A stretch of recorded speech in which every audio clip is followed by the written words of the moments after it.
തൃശ്ശൂരിൽ ഉണ്ടായ പരാജയം ഞങ്ങൾ പരിശോധിക്കുന്നുണ്ട്. അപ്രതീക്ഷിതമായിരുന്നു. അതൊരു BJP വിജയമായി നമ്മൾ കണക്കാക്കുന്നില്ല. കാരണം അവിടെ മത്സരിച്ച വ്യക്തി അതൊരു ഫിലിം സ്റ്റാർ ആയതുകൊണ്ട് കൂടിയാണ് അദ്ദേഹത്തിന് ഇത്രയും വോട്ട് കിട്ടാനുള്ള കാരണം. പിന്നെ 3 തവണ അദ്ദേഹം അവിടെ മത്സരിച്ചു.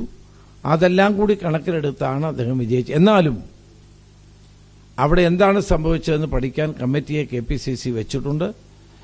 അത് പരിശോധിച്ച് ഞങ്ങൾ വേണ്ട നടപടികൾ സ്വീകരിക്കും. അല്ല, കേരളത്തിലെ ജനങ്ങൾ എവിടെ നിൽക്കുന്നുവെന്ന് BJP തെരഞ്ഞെടുപ്പ് കഴിയുമ്പോൾ മനസ്സിലാക്കട്ടെ. വയനാടെന്ന് പറയുന്നത് രാഹുൽ ഗാന്ധി മത്സരിച്ചപ്പോഴും ഇവരിതൊക്കെ പറഞ്ഞതാണ്. രാഹുൽ ഗാന്ധിക്ക് ഇത്തവണയും 3,64,000 വോട്ട് കിട്ടി. ഇത്തവണ പ്രിയങ്ക ഗാന്ധിക്ക് അതിനേക്കാൾ കൂടുതൽ വോട്ട് കിട്ടും. കുടുംബാധിപത്യത്തെ പറ്റിയൊന്നും BJP പറയണ്ട. ഈ നിയമസഭ, ഈ പാർലമെന്റ് തെരഞ്ഞെടുപ്പ് കഴിഞ്ഞ് 1 ഡസനേറെ നേതാക്കന്മാരുടെ മക്കളെ മന്ത്രിമാരാക്കിയ പാർട്ടിയാണ് ഇവർ. അതുകൊണ്ട് അതിനെപ്പറ്റിയൊന്നും അവർ പറയണ്ട BJP. തീർച്ചയായിട്ടും ഞങ്ങൾ BJPയുടെ വോട്ട് കൂടിയ കാര്യങ്ങൾ ഞങ്ങൾ പരിശോധിക്കുന്നുണ്ട്. നിങ്ങളുടെ ചൂണ്ടിക്കാണിച്ചത് ശരിയാണ്. അത് ഞങ്ങൾ പരിശോധിച്ച് മറ്റ് നടപടികൾ സ്വീകരിക്കും. തീർച്ചയായിട്ടും പരിഹരിക്കാനുള്ള നടപടികളാണ് ഇപ്പോൾ സ്വീകരിച്ചിട്ടുള്ളത്. അവിടെയുള്ള പ്രശ്നങ്ങളെ ഗൗരവപൂർവ്വം കണ്ടുകൊണ്ടാണ് 2 പേര് DC പ്രസിഡന്റ് രാജിവെച്ചു, UDF കൺവീനറെ രാജിവെച്ചു. പാർട്ടിയുടെ ചുമതല DCCയുടെ ചുമതല പാലക്കാട് MPക്ക് നൽകി. ആ പ്രശ്നങ്ങൾ പരിഹരിച്ചുകൊണ്ടിരിക്കുക. കഴിഞ്ഞ പാർലമെന്റ് തെരഞ്ഞെടുപ്പിൽ 5000 വോട്ടേ ഉള്ളൂ. ഒരിക്കലുമില്ല അന്വേഷണ നടപടികൾ ഉണ്ടായിട്ടുണ്ട്. കഴിഞ്ഞ തവണ ആലപ്പുഴ പരാജയപ്പെട്ടപ്പോൾ റിപ്പോർട്ടുണ്ടായിരുന്നു. 4 ബ്ലോക്ക് കോൺഗ്രസ് കമ്മിറ്റികൾ പിരിച്ചുവിട്ടു. അതിന് ചുമതലയുണ്ടായിരുന്ന DCC ഭാരവാഹികളെ മാറ്റി അവിടെ പുതിയ സംവിധാനം ഏർപ്പെടുത്തി. അങ്ങനെ കിട്ടുന്ന റിപ്പോർട്ടുകളിൽ നടപടികൾ സ്വീകരിക്കാറുണ്ട്. ഇതിലും അതുണ്ടാവും. നോക്കട്ടെ എന്താ വരുന്നത്. കാരണം നമ്മളിപ്പോൾ തെരഞ്ഞെടുപ്പിനുള്ള വിശകലനം നടത്തിക്കൊണ്ടിരിക്കുകയാണ്. അല്ല, അവർ മത്സരിക്കട്ടെ. മത്സരിക്കുന്നത് ഞങ്ങളാരും എതിരല്ല. കാരണം കേരളത്തിൽ പരമ്പരാഗതമായി തന്നെ കോൺഗ്രസും ഇടതുമുന്നണി UDF LDF തമ്മിലുള്ള മത്സരമാണ്. അതിൽ അവർക്ക് തീരുമാനിക്കുക എന്താണെന്നുള്ളൂ. അല്ല, അദ്ദേഹത്തിന് പാർട്ടി എപ്പോഴും മുന്നിൽ തന്നെയാണ് നിർത്തിയിട്ടുള്ളത്. അദ്ദേഹം എല്ലാ തെരഞ്ഞെടുപ്പുകളിലും മത്സരിക്കുകയും പാർട്ടി എല്ലാ പരിഗണനയും കൊടുത്തിട്ടുള്ള വ്യക്തിയാണ് ശ്രീ K. മുരളീധരൻ. അല്ല, അതെന്താണെന്ന് ഞങ്ങൾ പരിശോധിച്ചുകൊണ്ടിരിക്കുക. ഞങ്ങളുടെ കമ്മിറ്റി 20-ാം തീയതി ചേരുന്നുണ്ട്. ഞങ്ങളത് പരിശോധിച്ചുകൊണ്ടിരിക്കുകയാണ്. എന്താണ് BJPയുടെ വോട്ട് വർദ്ധിച്ചത് എന്നുള്ളത് ഞങ്ങൾ ഗൗരവമായി പരിശോധിക്കും. ഒന്നാമത് CPM ഒരു ജീർണാവസ്ഥയിലാണ്. ആ വസ്തുത മനസ്സിലാക്കാതെ ഏകാധിപത്യപരമായ നിലയിൽ ഉള്ള പ്രവർത്തനം CPMനെ ദുഷിപ്പിച്ചിട്ടുണ്ട് ഭയങ്കരമായിട്ട്.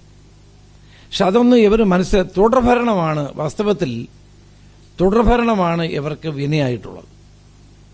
പാർട്ടി നേതാക്കളും അണികളും തുടർഭരണത്തിൽ ആലസ്യം പൂളുകയും അവർ തുടർഭരണത്തിന്റെ ആനുകൂല്യങ്ങൾ യഥേഷ്ടം വാങ്ങിയെടുക്കുകയും ചെയ്ത് അഭിരമിക്കുകയാണ്. അധികാരത്തിൽ അഭിരമിച്ചുകൊണ്ട് പോകുന്ന ഒരു പാർട്ടിയായി CPM മാറിയിരിക്കുന്നു. അതതിന്റെ ജീർണതയാണ് നമ്മൾ കാണുന്നത്.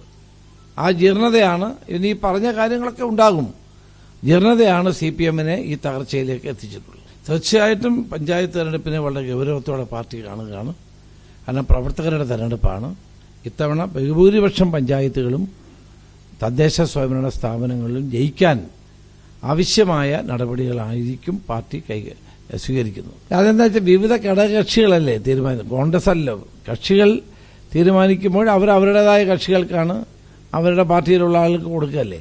അതിനകത്ത് നമുക്കൊരു കൺട്രോളില്ല. കാരണം ഇപ്പോൾ കേരള കോൺഗ്രസിന് കൊടുത്താൽ അവരവരുടെ സ്ഥാനാർത്ഥിയെ തീരുമാനിക്കും, മുസ്ലിം ലീഗിന് കൊടുത്താൽ അവരവരുടെ സ്ഥാനാർത്ഥിയെ തീരുമാനിക്കും. അപ്പോൾ അല്ലാതെ അങ്ങനെ മനഃപൂർവ്വമായി ചെയ്യുന്നൊന്നുമല്ല, അതങ്ങനെ സംഭവിക്കുന്നു എന്ന് മാത്രമേ ഉള്ളൂ.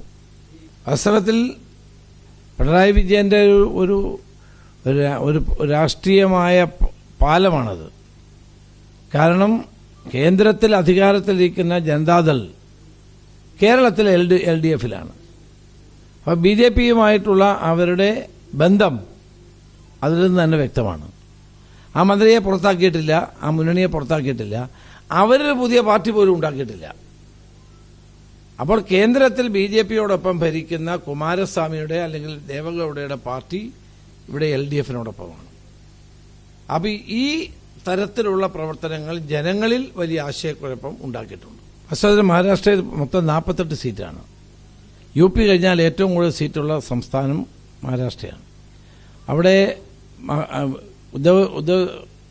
ഉദ്ധവിൻ്റെ നേതൃത്വത്തിലുള്ള ശിവസേനയും ശരത് പവാറും കോൺഗ്രസ് ഒരുമിച്ചാണ് മത്സരിക്കുന്നത്. 48 സീറ്റിൽ നമ്മൾ 31 സീറ്റ് നമ്മൾ ജയിച്ചു. കഴിഞ്ഞ തവണ BJP 38 സീറ്റിൽ ഒറ്റയ്ക്ക് ജയിച്ചതാണ്, ശിവസേന ജയിച്ചതാണ്. അപ്പോൾ ഇത്തവണ നമ്മുടെ മുന്നണി ശക്തീകരിക്കുകയും പ്രവർത്തനം, കോൺഗ്രസിന് 1 സീറ്റേ ഉള്ളായിരുന്നു, അയാൾ ആ MP മരിക്കുകയും ചെയ്തു. ശക്തമായ പ്രവർത്തനം നടത്തിയതിൻ്റെ ഫലമായിട്ടാണ് കോൺഗ്രസ് തിരികെ വന്നത്. ഒന്നാമത്തെ പാർട്ടിയായിട്ട് കോൺഗ്രസ് മാറി. 13 അല്ല 14 ഉണ്ട്. വിശാൽ പാട്ടീൽ, വസന്തദാദ പാട്ടീലിന്റെ മകൻ സാംഗ്ലി സ്വതന്ത്രനായി നിന്ന് ജയിച്ച നമ്മളോട് ചേർന്ന് 14 പേരുണ്ട്. അപ്പം മുന്നണി എന്ന നിലയിൽ ഇനി അസംബ്ലി തെരഞ്ഞെടുപ്പാണ് ഇമ്മീഡിയറ്റ്. സെപ്റ്റംബറിൽ മുമ്പ് അസംബ്ലി തെരഞ്ഞെടുപ്പ് നടക്കണം. ആ തെരഞ്ഞെടുപ്പിലും മഹാവികാസ് അഘാടി അധികാരത്തിൽ വരുമെന്ന പ്രതീക്ഷയാണ് ഉള്ളത്. പാർട്ടികൾ ലയിക്കുന്നതിനെ സംബന്ധിച്ച് തീരുമാനമൊന്നും ഉണ്ടായിട്ടില്ല. ശരത് പവാർ തന്നെ പറഞ്ഞു, ചെറിയ പാർട്ടികൾ ദേശീയ പാർട്ടികൾ ചേരുന്നത് നല്ലതാണ്. ഞങ്ങളതിനെ സ്വാഗതം ചെയ്യുന്നുണ്ട്. തീരുമാനമെടുക്കേണ്ടത് അവരാണ്. ഇപ്പം UDF വിപുലപ്പെടുത്തുന്നതിനെ പറ്റി ആലോചിച്ചിട്ടില്ല. അങ്ങനെ ഇതുവരെ ആരും നമ്മളോട് അങ്ങനെ അഭിപ്രായം പറഞ്ഞിട്ടുമില്ല. തീർച്ചയായിട്ടും അത് വളരെ കറക്റ്റായിട്ടൊരു അനാലിസിസാണ്. 10-20 സീറ്റുകളിൽ ചെറിയ വോട്ടിനാണ് ഇന്ത്യ മുന്നണി പരാജയപ്പെട്ടത്. BSPയുടെ വോട്ട് പിടിച്ചു മാറ്റിയത് കൊണ്ടാണ്. BSPക്ക് 1 സീറ്റും കിട്ടിയില്ല. പക്ഷേ അവർ ആ വോട്ട് പിടിച്ചു മാറ്റിയത് കൊണ്ട് ഇന്ത്യ മുന്നണിയുടെ സ്ഥാനാർത്ഥി തോക്കുകയും BJP ജയിക്കുകയും ചെയ്തു. ഇല്ലായിരുന്നെങ്കിൽ ഗവൺമെന്റ് ഉണ്ടാവില്ലായിരുന്നു. അത് സത്യമാണ്.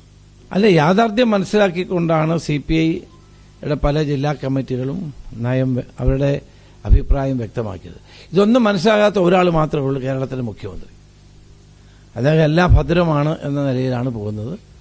അത് അദ്ദേഹം ഈ തെരഞ്ഞെടുപ്പിൽ അദ്ദേഹം BJPക്കെതിരെ സംസാരിക്കാതിരുന്നത് തന്നെ BJPക്ക് വോട്ട് കൂടാൻ കാരണമായ ഒരു വസ്തുതയാണ്. ഇപ്പോഴും അദ്ദേഹം പറയുന്ന ഭരണവിരുദ്ധ വികാരമില്ലെന്നാണ് പറയുന്നത്. അങ്ങനെയുള്ള ഒരാളിനോട് നമ്മൾ എന്ത് പറയാൻ കഴിയും?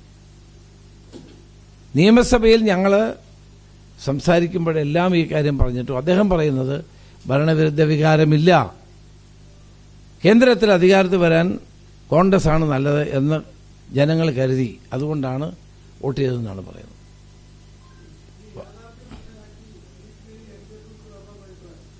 അങ്ങനെയൊന്നുമില്ല, അങ്ങനെയൊന്നും അവർ വരില്ലല്ലോ. പണ്ടുണ്ടായിരുന്നു, പക്ഷേ ആ ഒത്തിരി കാലം കഴിഞ്ഞു പോയില്ലേ.